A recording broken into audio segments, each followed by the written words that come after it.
Sanjay Ghodawat University, Kolhapur. Admissions open 2026-27. Spread over 165 acres. Placement assistance to students.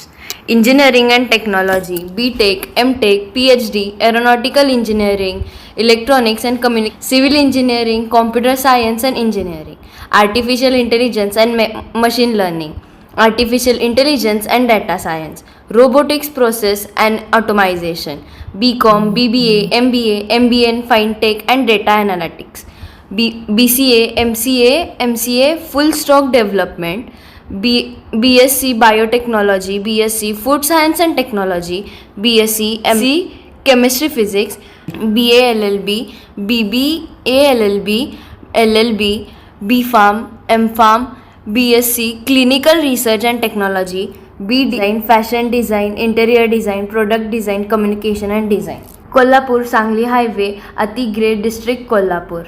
Phone number 9011039800, 9011022567. अवश्य भेट द्या Sanjay Ghodawat university Kolhapur. ताज्या बातम्यांसाठी पाहत रहा. दुग्ध निबंधक विभागाने गोकुळमधील 427 संस्था मतदानासाठी अपात्र ठरवल्या आहेत. त्याचबरोबर पावसाळ्यातील 541 संस्था देखील मतदानास अपात्र केल्या. या मुद्द्यांवरून काँग्रेस नेते आमदार सतेज पाटील आणि गोकुळचे माजी अध्यक्ष अरुण डोंगळे हे चांगलेच आक्रमक झाले आहेत. गोकुळ संस्थेतील संस्था अपात्र केल्याच्या मुद्द्यांवरून न्याय मागण्यासाठी दोघांचीही भूमिका एकच आहे. आमदार सतेज पाटील आणि माजी अध्यक्ष अरुण डोंगळे यांनी न्यायालयात धाव घेण्याची भूमिका घेतली आहे.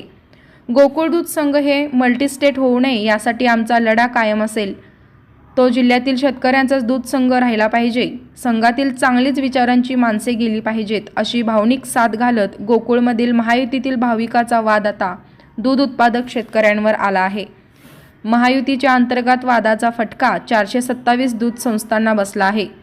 ज्या दूध संस्था अपात्र झाल्या आहेत त्या दूध संस्थांना न्याय मिळवून देण्यासाठी न्यायालयात दाद मागणार असल्याची माहिती आमदार सतेज पाटील यांनी आज दिली. भुये तालुका करवीर येथे संजय पाटील यांच्या गोट्यास भेट देऊन आमदार सतेज पाटील यांनी पाहणी केली. यावेळी ते बोलत होते.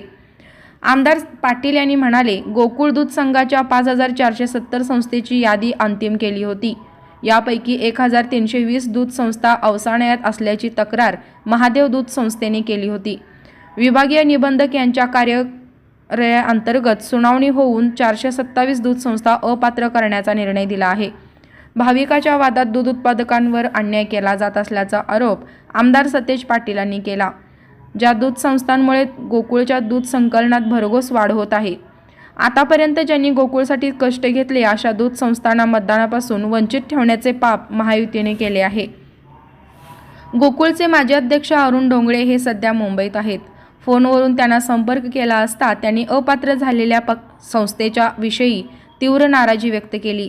केवळ राजकीय षडयंत्र म्हणून जाणून बुजून या संस्था अपात्र केल्या आहेत. त्या संदर्भात न्याय मागण्यासाठी आम्ही उच्च न्यायालयात जाऊन असा इशारा देखील डोंगळे यांनी केला आहे. ब्युरो रिपोर्ट, तिचा जागर न्यूज.